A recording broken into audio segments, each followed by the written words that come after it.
Break کے بعد پھر ایک بار آپ کی خدمت میں حاضر ہیں. واٹس ایپ ٹیکسٹ میسیجز کے ذریعے جو سوالات ہیں آگے خدمت پیش کرتے ہیں. السلام علیکم. وعلیکم السلام. میرا نام سمرین ہے. نگینے کی تسبیح پڑھنا زیادہ ثواب ہے یا خاک شفا کی تسبیح پڑھنا زیادہ ثواب ہے؟ اس میں کوئی شک نہیں ہے کہ خاک شفا اگر اصل ہے تو اس کی تسبیح میں زیادہ ثواب ہے، نگینے میں وہ ثواب حاصل نہیں ہوگا. بہت بہت شکریہ. السلام علیکم. وعلیکم السلام. السلام. ہمارا نام محمد وسیم الحق ہے. ہمارا سوال یہ ہے کہ فطرے کے روپے سے مسجد کی تعمیر ہو سکتی ہے؟ فطرہ غریبوں کے لیے ہے اور مستحقین کے لیے ہے، لہٰذا جو اس کا مصرف ہے اس میں خرچ کیا جائے، اور مسجد وغیرہ کے لیے یا تو ہم اپنی جیب سے پیسہ لگائیں یا پھر علماء مراجع سے اس کے لیے اگر حالات ہیں کہیں زیادہ ضرورت ہے تو پھر سہم امام کی اجازت لی جا سکتی ہے. السلام علیکم. وعلیکم السلام. My name is Sharjeel. I am from Pakistan. And my question is کہ کیا کوئی بھی بزنس سٹارٹ کرنے سے پہلے خمس دینا پڑتا ہے، اور اگر کسی کے اوپر قرضہ ہو تو اس پر خمس ہے؟ جو آدمی کنٹینیو ہر سال اگر آپ خمس نکالتے ہیں تو آپ کو خمس بزنس اسٹارٹ کرنے کے لیے خمس نکالنے کی ضرورت نہیں ہے. جو آپ کی خمس کی تاریخ آئے گی اسی کے اوپر آپ کو خمس نکالنا ہوگا. یعنی بزنس اسٹارٹ کرنے کے لیے کوئی الگ سے خمس نکالنے کی ضرورت نہیں ہوگی. جو دوسرا ان کا سوال کا پہلو ہے کہ جس پر قرض ہے، اس میں ایک وضاحت کر دوں. بار بار جواب دیا جا چکا لیکن ایک بالکل وضاحت کر دی جائے آج کہ آج ایک صاحب حیثیت انسان بھی جو ہے بزنس کے لیے یا کار لینے کے لیے یا گھر لینے کے لیے لون لیتا ہے بینک سے، تو ظاہر بینک پہ EMI بھرتا ہے وہ. صحیح. اب وہ قرض دار ہے تو کیا شاید اسی طرح کا سوال ہے یہ کہ اس پر بھی خمس ہے؟ یعنی مقروض قرض والوں کی الگ الگ حیثیتیں ہیں. ایک وہ ہے کہ جو واقعاً ایسا مقروض ہے جس کے پاس کھانے پینے کو نہیں ہے، اور ایک ایسا مقروض ہے جو کئی سو کروڑ کی کمپنیاں چلا بھی رہے ہیں اور پھر بھی مقروض ہیں مثلاً. تو اس میں یہی ہے کہ جتنا آپ کو قسطیں بھرنا ہے وہ قسطیں آپ ادا کر دیں سال میں، اور باقی جو آئندہ سال کی قسطیں ہیں اس کے علاوہ جو سیونگ بچتا ہے اس کے اوپر آپ کو خمس دینا ہوگا. بہت بہت شکریہ. میرا نام امینہ ہے، میں دہلی سے ہوں. میرا سوال یہ ہے کہ پاکستانی مجلس میں کہ وہ علامہ آصف رضا علوی کہہ رہے تھے کہ ہمیں عید والے دن کالا لباس پہننا چاہیے، اور انہوں نے امام سے روایت بھی بیان کر دی، اور اگر رمضان میں بیان کی ہوگی تو اللہ ان کا حافظ ہے اگر روزہ کی حالت میں، کہ کسی صحابی سے رسول خدا کے روزے کے بعد وہ امام کے گھر کے باہر تشریف لے گئے تو امام گھر سے رونے کی آواز بلند ہو رہی تھی، اور وہ امام باہر نکلے تو بلیک سوٹ پہنے ہوئے تھے، اور انہوں نے بولا ہماری کیا عید اور کیا بقرعید، عید کے دن مولا علی کا سوگ اور بقرعید کے دن حضرت مسلم کا سوگ. کہنے لگے علامہ کے کالا کپڑا لباس پہننا چاہیے، اور امام کا نام میں بھول گئی ہوں کون سے امام کا حوالہ دیا تھا. یہ ایک بہت بڑا فتنہ ہماری قوم میں پھیلایا جا رہا ہے جان بوجھ کے. آگا یہ ایک کسی کتاب میں آیا تھا کہ ایک درخت بہت بڑا، کہانی ہے کہانی کی شکل میں، کہ ایک بہت بڑا درخت ہے تو نیچے سے لکڑہارے نے اس کو کاٹنا شروع کیا، تو اس نے کہا اوپر تک اپنے اصل درخت کی جڑ سے کہ یہ ہمیں کوئی کاٹنے آ گیا ہے. تو اس نے کہا ذرا غور تو کرو کہ کون ہمیں کاٹ رہا ہے. تو کہا کہ دیکھ لوہے کا ایک ٹکڑا ہے جو بار بار ہماری جڑ میں لگ رہا ہے آ کر ہماری جڑ کو کاٹ رہا ہے. تو اس نے اصل درخت نے کہا کہ نہیں، پھر سے غور سے دیکھو کہ وہ خالی لوہے کا ٹکڑا ہی ہے، کلاڑی ہے، یا اس میں کچھ اور ہے. تو پھر نیچے سے اس نے جہاں سے کٹ رہا تھا کہا نہیں، اس کے ساتھ میں لکڑی کا ایک اور ہتھا بھی لگا ہوا ہے، بیٹ بھی لگا ہوا ہے، جس سے میں یہ جڑا ہوا ہے اور وہ ہمیں کاٹ رہا ہے. تو اس نے کہا کہ اس کا مطلب یہ ہوا کہ یہ اکیلا لوہا ہمیں نہیں کاٹ سکتا ہے، یہ خود ہماری لکڑی ہے، اسی درخت کی لکڑی ہے، یہ ہماری ذات ہے اور ہماری ذات کی چیز، جنس کی چیز ہے، جس نے اس کا ساتھ دیا تب یہ ہمیں کاٹ رہا ہے. تو اصل مسئلہ تشیع و دین اسلام کو اگر کاٹنے کا معاملہ ہے، اگر دشمن ہمارے دین کو کاٹنا چاہے تو 1400 سال ہو گئے، اس نے اپنے تمام حربے اپنا لیے. وہ باہر جب بھی اس نے ڈائریکٹ براہ راست اسلام پر تشیع پر حملے کی کوشش کی وہ ناکام رہا. لہٰذا اس نے یہی طریقہ اپنایا کہ لوہا اس کا ہو اور اصل کام ہمارے لوگوں کے ذریعے سے لیا جائے، اور اس میں طرح طرح کے فتنے ہیں. وہ ایک یہ بھی ہے کہ عید کے دن سوگ منایا جائے، غم منایا جائے، کالے کپڑے پہنے جائیں. ان بیچاروں کو اتنا نہیں معلوم کہ عید کیا ہے. عالم اسلام اور مسلمانوں کی عید کا تعلق ہے تو بہرحال ان کی نماز عید اپنی جگہ کے اوپر ہے، لیکن جو نماز عید ہم اور آپ پڑھتے ہیں اس میں ایک مرتبہ نہیں، پہلی رکعت میں 5 مرتبہ دعائے قنوت پڑھی جاتی ہے اور دوسری رکعت میں 4 مرتبہ دعائے قنوت پڑھی جاتی ہے۔ اور دعائے قنوت میں یہ اللہم اہل الکبریاء والعظمت واہل الجود والجبروت واہل العفو والرحمہ واہل التقوی والمغفرہ، پروردگار تو اہل جود و کرم ہے، اہل مغفرت ہے، اہل تقوی ہے، لوگوں کو معاف کرنے والا ہے۔ اسألک بحق ھذا اليوم الذی جعلتہ للمسلمین عیدا، میری دعا ہے، سوال یہی ہے تیری بارگاہ میں اس دن کے وسیلے سے جسے تو نے مسلمانوں کے لیے عید قرار دیا۔ وَلِمُحَمَّدٍ صلی اللہ علیہ وآلہ ذخرًا ومزیدا، اور محمد و آل محمد کے لیے تو نے اس کو مزید شرف اور منزلت و کرامت و مزیدہ، الگ الگ الفاظ ہیں، ان کے لیے باعث ذخر ہے، ذخیرہ ہے، شرف ہے، کرامت اور بلندی ہے، اور عظمت تو نے اس میں بڑھائی۔ یعنی گویا عید جو ہے وہ در حقیقت ہمارے اور آپ کے لیے نہیں، ہمارے اور آپ کے لیے عید ہے، لیکن آل محمد کے لیے یہی مزید ہے، یہی باعث شرف ہے، باعث کرامت ہے۔ کیوں؟ اس لیے کہ جب آدمی عید کی نماز پڑھتا ہے تو ہر خاندان کا بچہ چھوٹا اپنے بزرگ خاندان کو عید کی مبارکباد پیش کرنے کے لیے جاتا ہے، تو ہر مسلمان کا فریضہ ذمہ داری ہے کہ اپنے امام کی خدمت میں اس دن ولاد و مبارکباد پیش کرے، اس کی خدمت میں حاضری دے۔ تو لہٰذا پروردگار عالم نے عید کو اہل بیت کے لیے خاص طور سے باعث ذخر و شرف اور منزلت قرار دیا ہے۔ اب اسی طریقے سے بعد میں یہی ہے کہ ہر مجھے اس نیکی میں داخل کر دے جس میں محمد و آل محمد کو تو نے رکھا ہے، اور ہر اس برائی سے دور نکال دے جس سے تو نے محمد و آل محمد کو دور رکھا ہے۔ تو یعنی ساری دعا، پوری دعائے قنوت جو ہے یہ محمد و آل محمد کے لیے ہے۔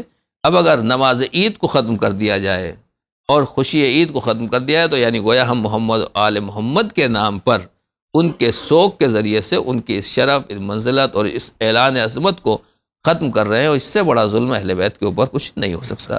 لہٰذا سوچنا چاہیے، پڑھنا چاہیے ان لوگوں کو، اور تھوڑی بہت عقل استعمال کرنا چاہیے کہ جو کچھ ہم لا رہے ہیں سیرت معصومین کے برعکس، ائمہ علیہ السلام نے یہ دعائیں انہی کی ہیں، خطبہ عید امیر المومنین کا ہے، جو پیغمبر کی وفات 9 بار پڑھی جاتی ہے یہ دعا قنوت، خطبہ عید موجود ہیں، ائمہ طاہرین کے خطبے موجود ہیں۔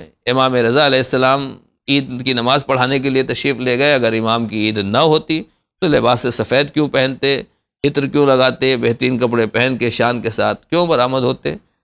تو یہ دن میں بالکل سورج نہ دکھائی دینے کے مانند ہے ایسے لوگوں کو۔ پروردگار سے ہم یہی کہیں گے اللہ پروردگار ان کی توفیق میں اضافہ فرمائے اور ہدایت فرمائے، اور اگر قابل ہدایت نہیں ہے تو خدا خود ایسے لوگوں کا انجام بہتر جانتا ہے۔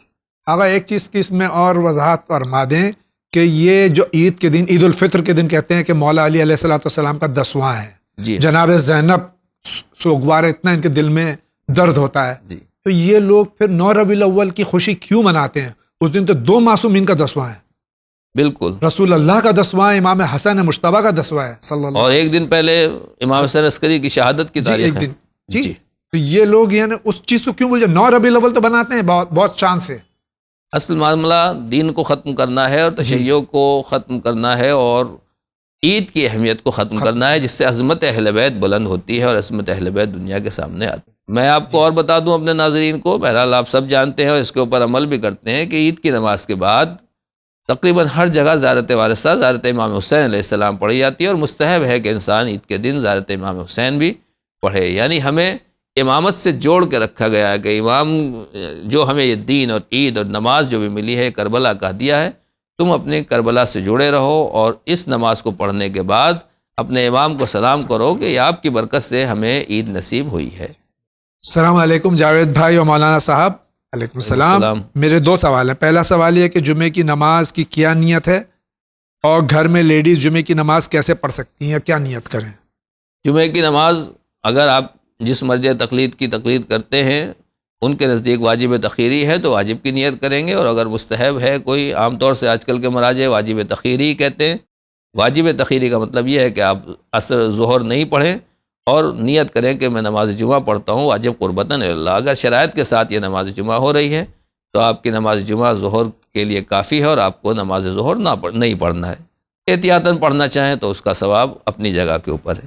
خواتین کے لیے اگر نماز جمعہ ہے تو نماز جمعہ کی مسجد تک نماز جماعت میں شریک ہونا ہوگا، تب ان کو نماز جمعہ کا ثواب ملے گا۔ گھر میں نماز جمعہ نہیں ہوتی ہے، جماعت کے ساتھ ہوتی ہے اور شرائط کے ساتھ ہوتی ہے، البتہ کہیں گھر میں بھی ہو سکتی ہے، کہیں بھی ہو سکتی ہے، مگر اس کے لیے ایک امام اور کم سے کم 5-7 نمازی چاہیے ہیں، اور پھر خطبہ اور دوسرے شرائط بھی ضروری ہیں۔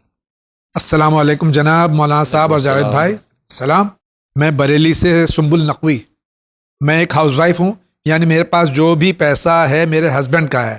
اب یہ بتائیے کہ جو میں کسی کی مدد کرتی ہوں، صدقہ دیتی ہوں یا کوئی دینی کام جیسے نظر و نیاز روزہ کرتی ہوں، تو اس کا ثواب تو میرے ہسبینڈ کو پہنچے گا، مجھے تو ثواب نہیں ملے گا۔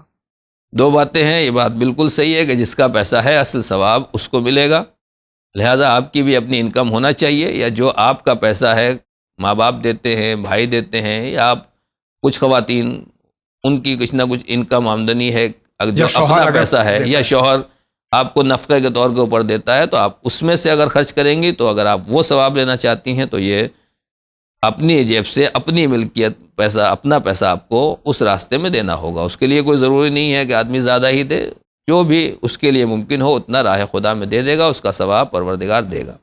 دوسری بات یہ ہے کہ ایسا نہیں ہے کہ صرف جس کا پیسہ ہوتا ہے اسی کو ثواب ہے، بلکہ فائدے میں وہ رہتا ہے کہ جو کسی سے پیسہ لے کر کسی غریب اور مستحق تک پہنچاتا ہے۔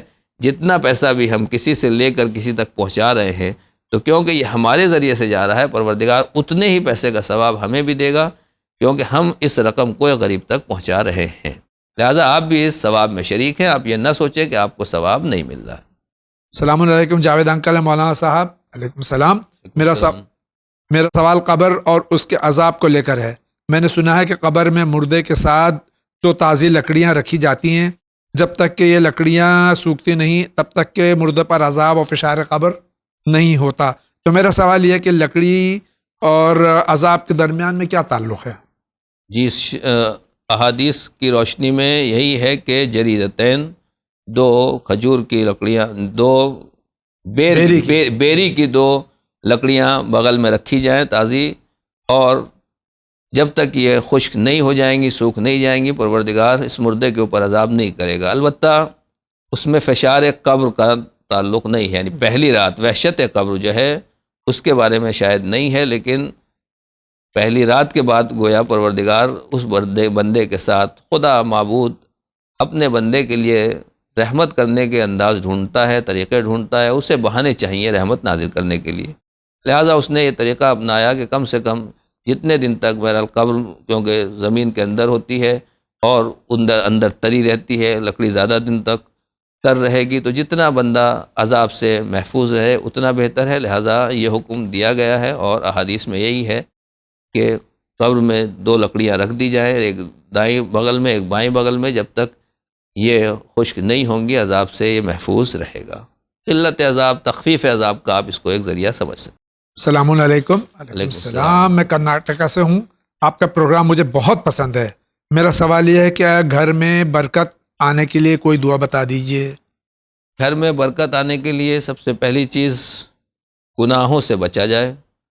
جو ٹی وی ہے اس کے اوپر کنٹرول ہو، جو ہمارے موبائل ہیں ان کے اوپر کنٹرول ہو، جو رنگ ٹونز ہیں ان کے اوپر، ہر وہ کام جس سے خدا ناراض ہوتا ہے، کیونکہ قرآن مجید میں صاف طریقے سے کہ جب آدمی گناہ کرتا ہے تو پروردگار برکت کو اٹھا لیتا ہے اور رزق کو تنگ سے تنگ تر کر دیتا ہے۔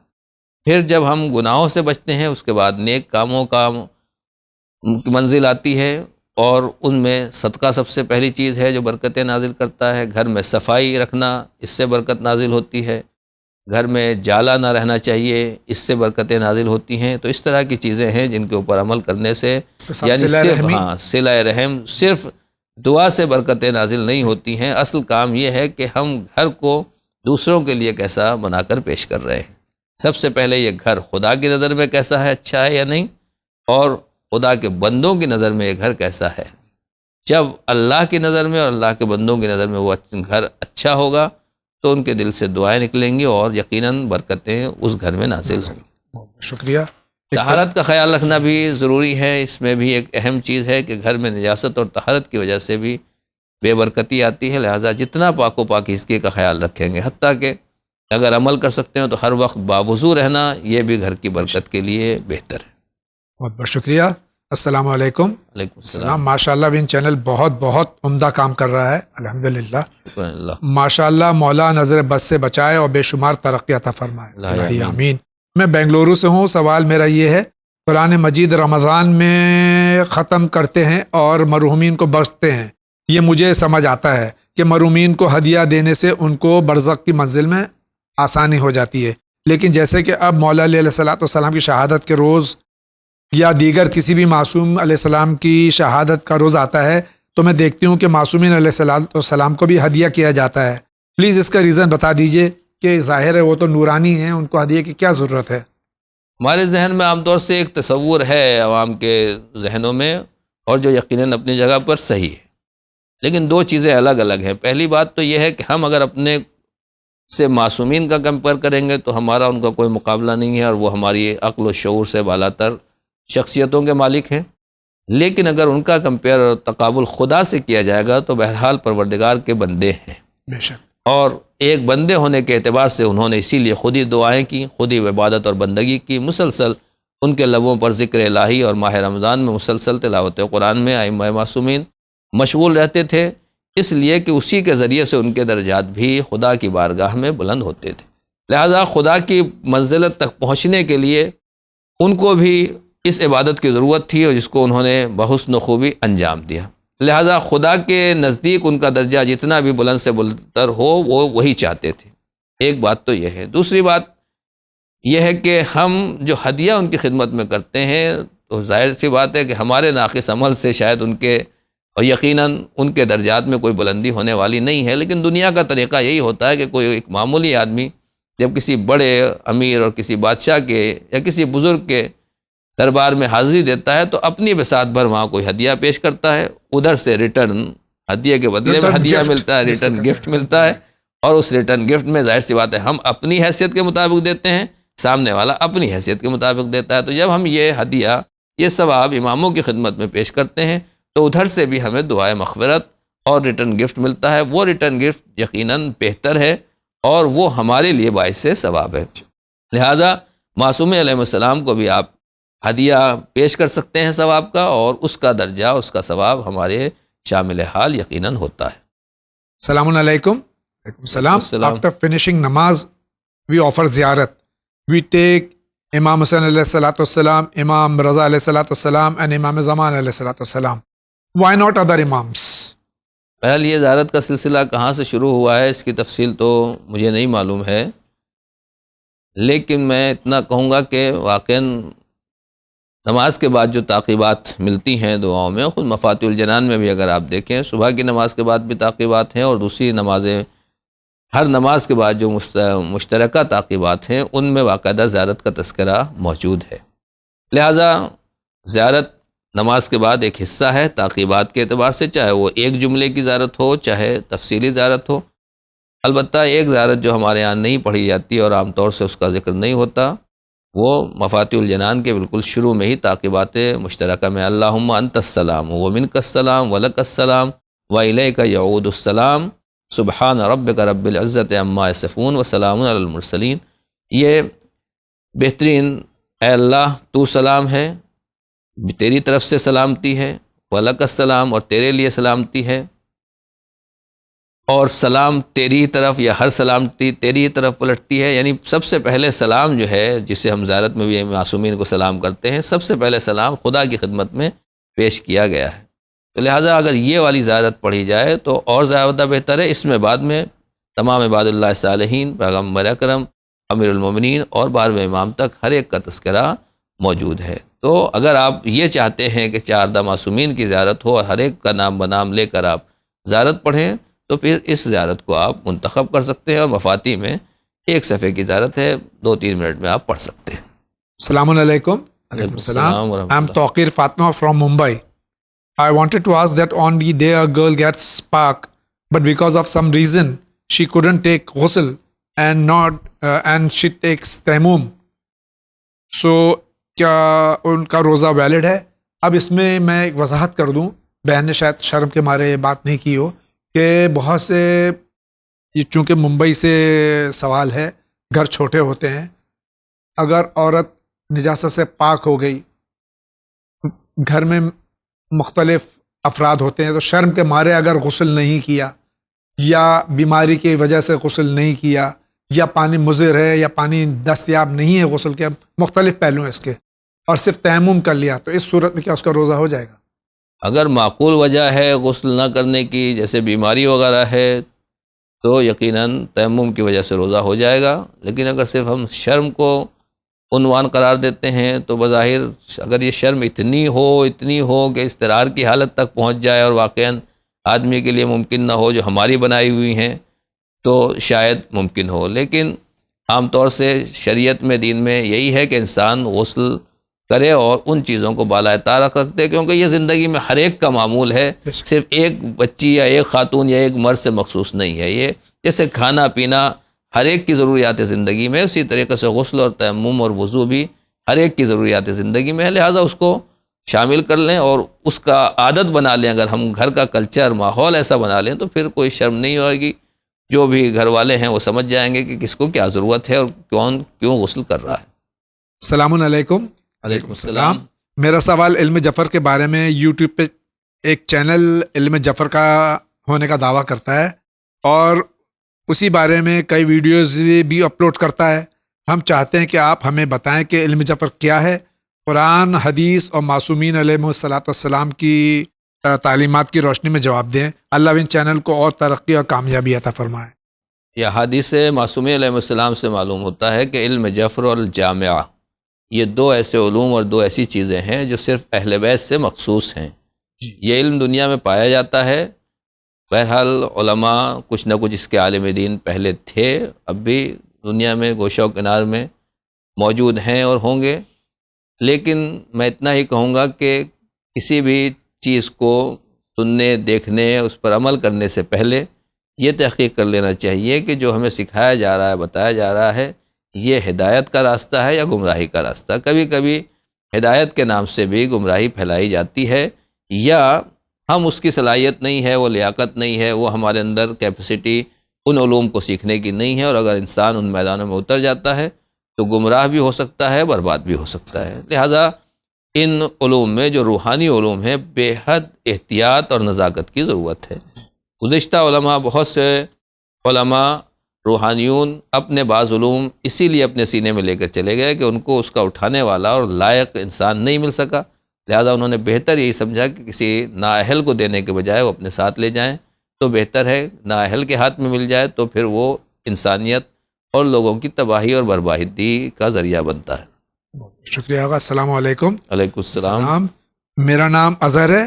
میں جب بھی میری امی کو بولتا ہوں کہ اپنی صحت کا خیال رکھیے تو بولتی ہیں کہ میری اب عمر ہو چکی ہے، اب کیا بچا ہے، اور ہر چیز میں یہی کہتی ہیں. تو کیا ان کا کہنا صحیح ہے؟ ان کی اصلاح کس طرح کی جائے؟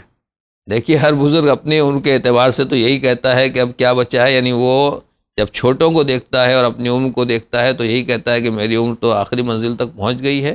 لیکن دوا، علاج، پرہیز آخری منزل تک یہ ضروری ہے، اور کوئی آدمی بھی کسی کو اختیار نہیں ہے اپنے کو ہلاکت میں ڈالنے کا یا اپنے کو نقصان پہنچانے کا.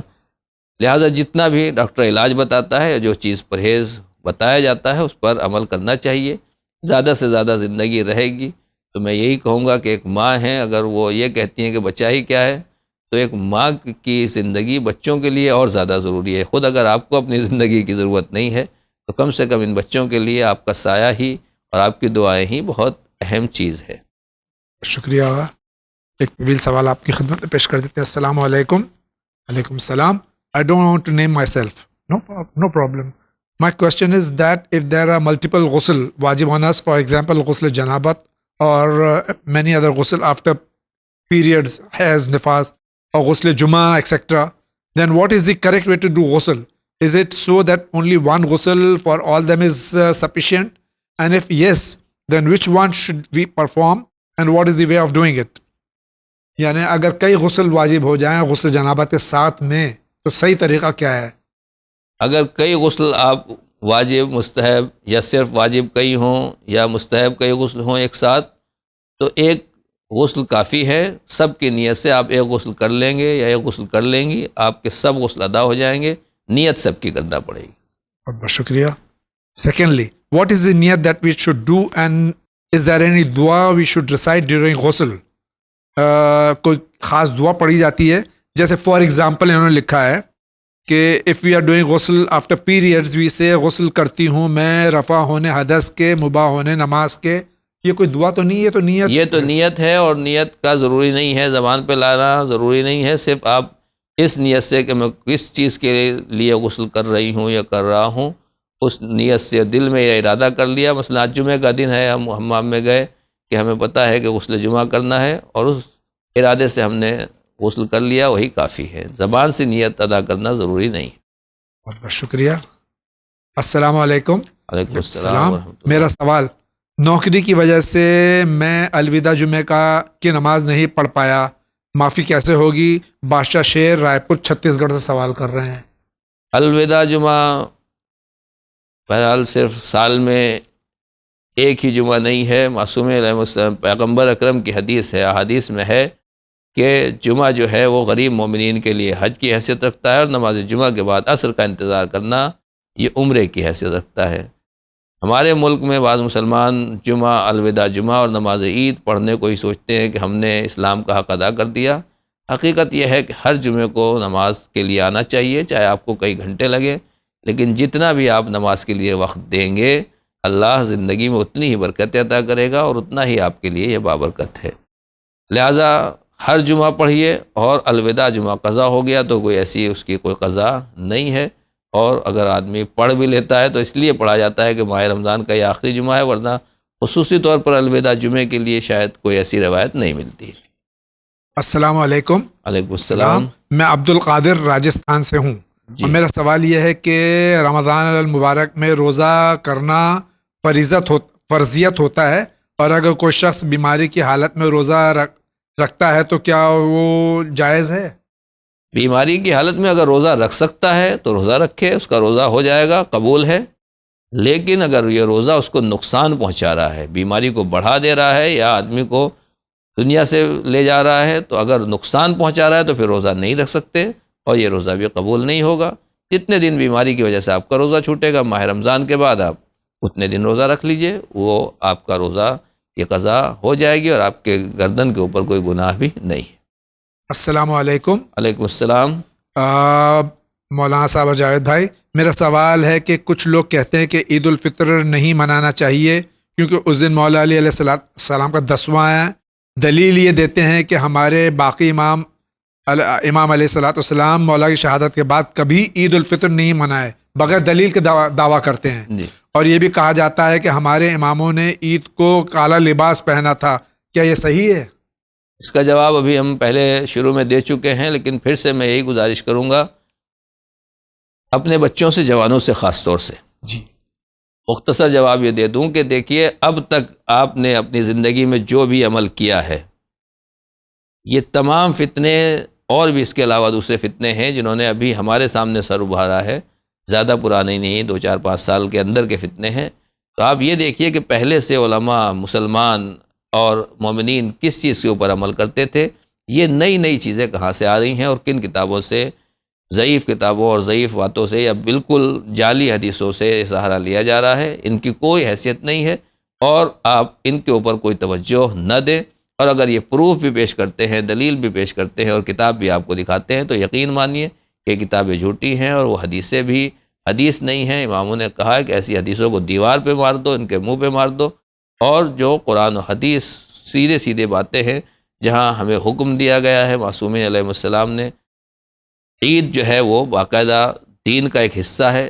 شب عید ان 4 اہم راتوں میں سے ہے جن میں احیا کرنا، پوری رات عبادت کرنا، بندگی خدا کرنا، روز عید پروردگار کو یاد کرنا، اس کے باقاعدہ ایک اعمال ہیں، پورا ایک طریقہ ہے جو معصومین علیہ السلام نے ہمیں بتایا ہے. اس کے بعد بھی اگر کوئی آدمی دعویٰ کرتا ہے تو ان باتوں کے اوپر آپ کوئی توجہ نہ دیجیے، اور ایسے لوگوں کو اپنے درمیان میں نہ گھسنے دیجیے، اور اپنے بچوں کو بھی ان سے قریب نہ ہونے دیں. اپنے ایمان کو خود بھی بچائیں، اور اپنے بچوں کو بھی اس طرح کے فتنہ اور فتنہ گروں سے محفوظ رکھیں. ناظرین کرام، اسی کے ساتھ آج کے اس ایپیسوڈ کا وقت ختم ہوا چاہتا ہے. میں حجت الاسلام کا شکریہ ادا کرتا ہوں آپ کی طرف سے، اپنی جانب سے، اراکین چینل ون کی جانب سے، اس امید کے ساتھ کہ انشاءاللہ پھر جب تشریف لائیں گے تو ضرور یہاں تشریف لائیں، اور میرے اس پروگرام میں ہماری اعانت و مدد فرمائیں، تاکہ مومنین تک جوابات سوالات کے ہم دے سکیں۔ آج کا پہلا انعام جا رہا ہے۔ میں نے سنا ہے کہ قبر میں مردے کے ساتھ تو تازی لکڑیاں رکھی جاتی ہیں، جب تک کہ یہ لکڑیاں سوکھتی نہیں تب تک کہ مردے پر عذاب اور فشار قبر نہیں ہوتا۔ تو میرا سوال یہ ہے کہ لکڑی اور عذاب کے درمیان میں کیا تعلق ہے؟ اور انشاءاللہ زندگی رہی تو پھر آپ سے ملاقات ہوگی۔ وآخر دعوانا ان الحمد للہ رب العالمین۔